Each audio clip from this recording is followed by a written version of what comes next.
কোরআনে লাইলাতুল কদরের মর্যাদা।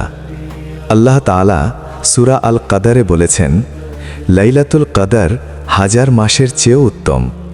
অর্থাৎ এই এক রাতের ইবাদতের সওয়াব 83 বছর 4 মাসের ইবাদতের চেয়েও বেশি। 2, এই রাতে কোরআন নাজিল হয়েছে। কোরআনে বলা হয়েছে, সূরা আল কদর, নিশ্চয়ই আমি কোরআন নাজিল করেছি লাইলাতুল কদরের রাতে। এই কারণে এই রাতকে ইসলামের ইতিহাসে অত্যন্ত সম্মানিত রাত বলা হয়। 3, ফেরেশতারাও পৃথিবীতে নেমে আসেন। এই রাতে অসংখ্য ফেরেশতা এবং জিবরাইল আলাইহিস সালাম পৃথিবীতে নেমে আসেন। তারা আল্লাহর রহমত, বরকত ও শান্তি নিয়ে আসেন। 4, গুনাহ মাফের রাত।